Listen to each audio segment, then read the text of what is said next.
Washington President Trump's refusal to publicly drop his demand that Mexico pay for a wall on its border with the United States has derailed tentative plans for President Enrique Pena Nieto to make his first visit to the Trump White House next month, after a contentious telephone call last week inflamed tensions on the issue. American and Mexican officials said the two presidents agreed to scrap the trip after what had been planned as a diplomatic phone call to lay the groundwork for a meeting devolved into a bitter quarrel over the wall, a signature campaign promise of Mr. Trump's that has long outraged Mr. Pena Nieto, who has said Mexico has no intention of paying for it. The episode, reported earlier by the Washington Post, is the latest instance of Mr. Trump clashing sharply with the leader of a longtime ally, and of his penchant for eschewing diplomatic niceties in favor of hard-edge confrontation. It also demonstrates the degree to which the wall has come to be a major sticking point between the two neighbors, fraying decades of friendly relations and potentially blocking progress on other vital issues. In the call, Mr. Trump balked at Mr. Pena Nieto's attempts to secure a commitment that he would concede publicly during his visit to Washington that Mexico would not pay for the border wall, the officials said, speaking on the condition of anonymity to describe a confidential conversation. Mr. Trump grew exasperated, one official said, when Mr. Pena Nieto did not drop the matter and move on to other issues. The blow-up left officials on both sides deeply disappointed that months of constructive negotiations laying the groundwork for a meeting between the presidents and rebuilding trust between the governments had been scuttled in one phone conversation. The presidents were hoping to use Mr. Pena Nieto's visit to Washington to sign a number of bilateral treaties covering the drug fight, border issues, and other matters, and to discuss trade, including the status of their efforts to renegotiate NAFTA, the officials said. By Sunday, both governments were eager to put the best possible face on the squabble, insisting that a meeting was still possible and that relations had not suffered an irreparable blow. We enjoy a great relationship with Mexico, and the two administrations have been working for a year to deepen our cooperation across a range of issues including security, immigration, trade, and economics, Michael Anton, a spokesman for the National Security Council, said in a statement. After the call, Jared Kushner, Mr. Trump's son-in-law and senior advisor, spoke with Mr. Pena Nieto, and the two agreed they should keep working on areas of agreement. Another administration official said.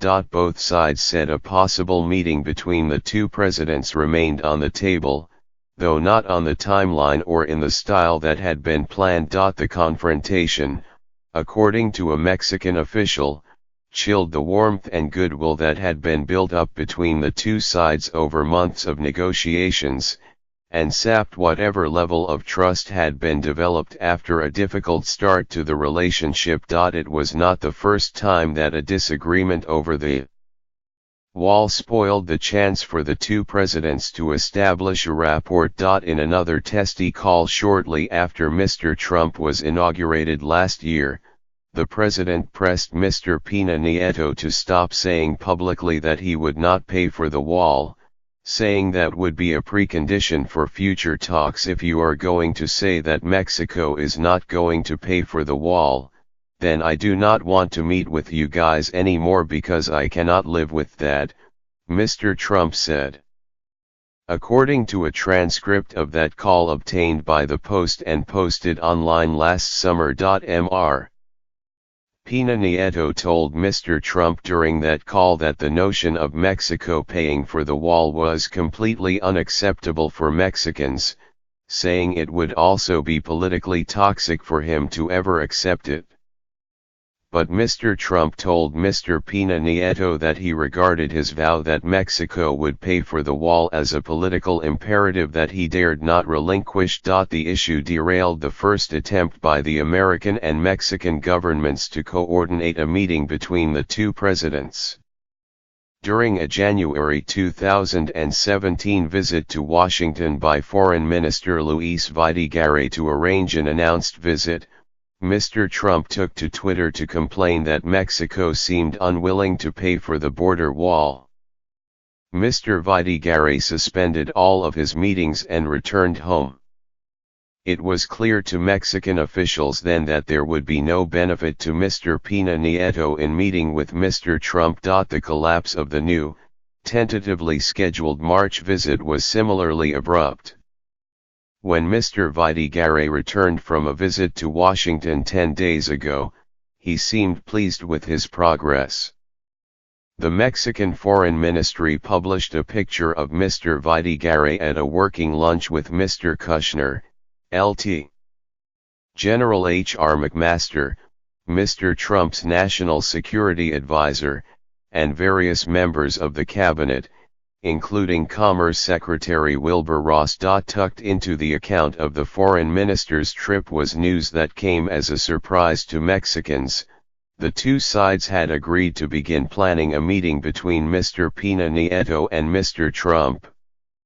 The idea was met with astonishment in Mexico, where Mr. Trump is widely despised for his stream of insults against Mexican immigrants and his insistence on building a wall and sticking Mexico with the bill. A cartoon last Sunday in the newspaper Reforma asked incredulously why the trip was planned, noting that Mr. Trump had not changed any of his policies, and depicted Mr. Trump smashing a pie into Mr. Pena Nieto's face.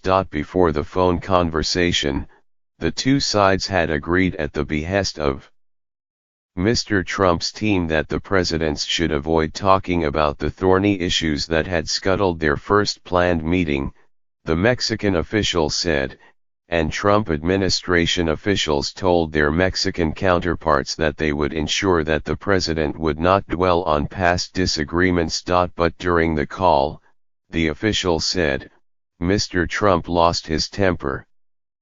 A White House official said Mr. Trump had simply become frustrated at Mr. Pena Nieto's insistence on staying on the subject of the wall. The Mexican government has more than the damage to Mr. Pena Nieto's reputation to worry about. His hand-picked candidate to succeed him, former Finance Minister Jose Antonio Meade, is running in third place in the July 1 presidential election. A botched meeting between the two presidents could ricochet and hurt Mr. Meade's struggling campaign. The White House and the Mexican government issued separate short statements on Tuesday noting that the two presidents had spoken by phone to exchange condolences over the high school massacre in Parkland, FLA, and a helicopter crash in Oaxaca, Mexico. The Mexican statement said the governments would continue their bilateral agenda through the coordinated efforts of their teams. Mr. Pena Nieto's spokesman, Eduardo Sanchez, said Saturday night that the Mexican government had nothing else to add to that statement. The White House said Mr. Trump had underscored his commitment to expanding cooperation between the United States and Mexico on security, trade, and immigration.